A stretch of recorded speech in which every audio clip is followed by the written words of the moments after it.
Hello guys, ജിതിനാണ് ഈ ഒരു spiritual വഴി. മുന്നൊരു വീഡിയോ ഞാൻ ചെയ്തായിരുന്നു എൻ്റെ സ്പിരിച്വൽ ജേണി. അതിനകത്ത് ഞാൻ പറഞ്ഞായിരുന്നു കുറച്ച് കാര്യങ്ങളൊക്കെ. അപ്പോൾ ഞാൻ പറഞ്ഞായിരുന്നു തമിഴ്നാട്ടിലെയും കേരളത്തിലെയും കുറച്ച് അമ്പലങ്ങളെ പറ്റി കുറച്ച് പേര് വീഡിയോ ചെയ്യണമെന്ന്. ആ ഒരു വീഡിയോ ഭാഗത്തിലെ ആദ്യത്തെ സീരീസാണ് ഈ ടെമ്പിൾ സീരീസ് പാർട്ട് 1 വീഡിയോ ആണിത്. ഈ അമ്പലം ഒട്ടുമിക്ക കണ്ണൂരുകാർക്കും കോഴിക്കോടുകാർക്കും അറിയാവുന്ന ഒരു ഫേമസ് ആയിട്ടുള്ള അമ്പലങ്ങളിലൊരു അമ്പലമാണ് ഈ അമ്പലം. മാമാനിക്കുന്ന് മഹാദേവി ക്ഷേത്രം. മഹാദേവിയായിട്ടുള്ള ഭദ്രകാളിനെ പ്രതിഷ്ഠിച്ചിരിക്കുന്ന ഒരു ക്ഷേത്രമാണ്. കൂടെ പരമശിവനും ഉണ്ട്. പരമശിവൻ ഈസ്റ്റിലോട്ടുള്ള പ്രതിഷ്ഠയും നോർത്തിലോട്ട് നമ്മുടെ മാമാനിക്കുന്ന് ദേവിയായിട്ടുള്ള ഭദ്രകാളിനെയാണ് പ്രതിഷ്ഠിച്ചിരിക്കുന്നത്. ഈ അമ്പലം ഫേമസ് ആവാനുള്ളൊരു കാര്യം എന്ന് പറയുന്നത് ഈ അമ്പലം സ്ഥിതി ചെയ്യുന്നത് ഇരിക്കൂറിലാണ്. ഇരിക്കൂർ എന്ന് പറയുന്നത് നമ്മുടെ കണ്ണൂർ റെയിൽവേ സ്റ്റേഷനിൽ നിന്ന് 30 കിലോമീറ്റർ മാറിയിട്ടുള്ള ഒരു ചെറിയൊരു ഗ്രാമപ്രദേശമാണ് ഇരിക്കൂർ. ഇരിക്കൂർ നദിയുടെ കരയിലായിട്ടാണ് ഈ ക്ഷേത്രം ഇരിക്കുന്നത്. എന്തുകൊണ്ടാണെന്ന് വെച്ചിട്ടുണ്ടെങ്കിൽ ഇരിക്കൂറിന് ശേഷം അങ്ങോട്ടേക്ക് കാടാണ്, നിബിഡമായ വനമാണ്. അവിടെ കണ്ട് സപ്തമാതൃക്കൾ വന്ന് തപസ് ചെയ്തൊരു സമയം ഉണ്ടായിട്ടുണ്ട് പണ്ട് കേരളത്തിൽ. ആ സമയങ്ങളിൽ ഈ അമ്പലത്തിന് പ്രതിഷ്ഠയൊക്കെ ആ സമയത്തൊക്കെയാണ് ചെയ്തേക്കണേന്നാണ് ഇത് പറയുന്നത്. ടിപ്പുവിൻ്റെ കാലത്തും ഈ ഒരു ക്ഷേത്രം അവർ കൊള്ളയടിച്ചും കൂടി കുറേയൊക്കെ പോയി. അതിനുശേഷം വീണ്ടും നമ്മൾ പുനർനിർമ്മിച്ചൊരു ക്ഷേത്രങ്ങളിൽ ഉള്ള ഒരു ക്ഷേത്രമാണിത്. എന്തുകൊണ്ടാണ് ഈ അമ്പലത്തിന് പവർഫുൾ വരാനുള്ള കാര്യം ഞാൻ പറഞ്ഞു. ഇനി ആ അമ്പലത്തിന് ഫേമസ് ആയിട്ടുള്ള റിച്വലും കൂടി ഉണ്ട്. എന്നാ റിച്വൽ എന്നറിയൂ? മാരി സ്തംഭനം.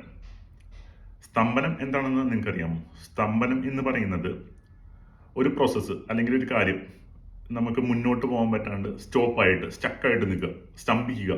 അതിനെ പറയുന്ന പേരാണ് സ്തംഭനം. മാരി സ്തംഭനം എന്ന് പറയുന്നത്, മാരി എന്ന് പറയുന്നത് ദേവി സ്തംഭനം നിന്നും രക്ഷിക്കുന്ന ആ ഒരു പ്രോസസ്സിനെ പറയുന്നതാണ് മാരി സ്തംഭനം എന്ന് പറയുന്നത്. എന്താണെന്ന് വെച്ചിട്ടുണ്ടെങ്കിൽ ഞാൻ മുന്നേ പറഞ്ഞായിരുന്നു, ചില ക്ഷേത്രങ്ങളിൽ നമുക്ക് തേങ്ങ ഉടച്ചു കഴിഞ്ഞിട്ടുണ്ടെങ്കിൽ മുട്ടറയ്ക്കൽ എന്ന് പറഞ്ഞ വഴിപാട് ചെയ്യണ പോലെ ഈ ക്ഷേത്രത്തിലും തേങ്ങ വെച്ചിട്ടുള്ള പരിപാടിയാണ് ഈ മാരി സ്തംഭനം. ഇതിന് ചെയ്യാനായിട്ട് നിങ്ങൾ ചെയ്യേണ്ട കാര്യങ്ങൾ എന്ന് പറഞ്ഞിട്ടുണ്ടെങ്കിൽ നിങ്ങൾ രാവിലെ ചൊവ്വാഴ്ച അല്ലെങ്കിൽ വെള്ളിയാഴ്ച ഈ പറയുന്ന ക്ഷേത്രത്തിൽ എത്താവുന്ന രീതിയിൽ നിങ്ങൾ പ്ലാൻ ചെയ്യുക. ഈ അമ്പലത്തിലൂടെ മാത്രമല്ല, ബാക്കി ഞാൻ പറയാം. കുറച്ചും കൂടി അമ്പലങ്ങൾ നമുക്ക് അവിടെ പോവാം. ഒറ്റയടിക്ക് പോയി നമുക്ക് തൊഴുതു വരാൻ പറ്റുന്ന കുറച്ചും കൂടി അമ്പലങ്ങളുണ്ട്. അപ്പോൾ രാവിലെ എത്താൻ ശ്രദ്ധിക്കുക. അത്യാവശ്യം വെള്ളിയാഴ്ചയും ഈ പറഞ്ഞ ചൊവ്വാഴ്ചയും അത്യാവശ്യം തിരക്കുള്ള ഒരു അമ്പലമാണ്. കാരണം ആ സമയത്ത് ഞാൻ പോകാൻ നോക്കുക. കാരണം ഈ 2 ദിവസമാണ് ഭദ്രകാളിക്ക് ഏറ്റവും കൂടുതൽ ഇഷ്ടപ്പെട്ട ദിവസങ്ങളിലൊന്ന്. 2 ദിവസങ്ങളിലൊന്നാണ് ചൊവ്വയും വെള്ളി. അവിടെ പോയിട്ട് നമ്മുടെ റെസിപ്റ്റ് കൗണ്ടറിൽ അവിടെ പോയിട്ട് പൈസ കൊടുത്ത് നമ്മുടെ നാളും പേരും പറഞ്ഞിട്ട് ഒരു തേങ്ങയും പിന്നെ നമ്മുടെ ഈ സ്തംഭനത്തിനുള്ള റെസിപ്റ്റ് മേടിക്കാം. ഈ തേങ്ങയുടെ നേരെ താഴത്തുള്ള നമ്മുടെ ക്ഷേത്രകുളത്തിൽ പോയിട്ട് നമ്മുടെ കൈയും കാലൊക്കെ ഒന്ന് കഴുകുക. കുളിക്കാൻ പറ്റുമെങ്കിൽ കുളിക്കുക. ഈ തേങ്ങേനെ ഒന്ന് കഴുകിയിട്ട് നേരെ കൊണ്ടുപോയിട്ട് റെസിപ്റ്റും കൊണ്ടുപോയി നമ്മുടെ മേളിൽ ദേവിയുടെ സന്നിധിയിൽ പൂജാരി കൊണ്ടുപോയി കൊടുക്കുക. പൂജാരി ഈ തേങ്ങ നമുക്ക് പൂജിച്ച് തരും. പൂജിച്ച് തന്ന തേങ്ങ താഴത്ത് ഒരു സ്ഥലത്ത് വെച്ചിട്ടാണ് നമ്മൾ സ്തംഭനത്തിനുള്ള പ്രോസസ്സ് ചെയ്യുന്നത്. അവിടെ കൊണ്ടുപോയി കൊടുത്തു കഴിഞ്ഞിട്ടുണ്ടെങ്കിൽ അവർ നമ്മുടെ ഈ തേങ്ങ ഒരു സ്ഥലത്ത് കൊണ്ടുപോയി വെക്കും. കയ്യിൽ നമുക്ക് ഒരു കൊടുവാളോ അല്ലെങ്കിൽ വാക്കത്തി പോലത്തെ ഒരു ആയുധം തരും. നമ്മളോട് തേങ്ങയുടെ മുന്നിലോട്ടും പുറകോട്ടുമായിട്ട് 3 വട്ടം നടക്കാൻ പറയും. അതിനുശേഷം 3 വട്ടം, 2 വട്ടം ആഞ്ഞതിനും 3ാമതിന് ശേഷം പൊട്ടിച്ച് കഴിഞ്ഞിട്ടുണ്ടെങ്കിൽ നമ്മുടെ ജീവിതത്തിലുണ്ടായ സകല സ്തംഭനങ്ങൾ മാറും എന്നാണ് പറയുന്നത്. അപ്പോൾ ഞാൻ പറഞ്ഞായിരുന്നു, ഇവിടെ പോയിട്ട് ഇതൊന്ന് ചെയ്യാം. നിങ്ങളുടെ ലൈഫിൽ എപ്പോഴെങ്കിലും ഒരു സ്ട്രക്കായിട്ട് എന്ന് നിൽക്കുന്ന ഒരു ഇതുണ്ട്. എസ്പെഷ്യലി കല്യാണം, അതേപോലെ കരിയറിൽ, അതേപോലെ നെഗറ്റീവായിട്ടുള്ള കാര്യങ്ങളിൽ ആരെങ്കിലും എന്തെങ്കിലും ചെയ്തിട്ട് സ്തംഭിപ്പിച്ചിട്ടുണ്ടെങ്കിൽ നമുക്ക് ഈ പറയുന്ന പ്രോസസ്സ് ചെയ്ത് കഴിഞ്ഞിട്ടുണ്ടെങ്കിൽ മാറിപ്പോകും.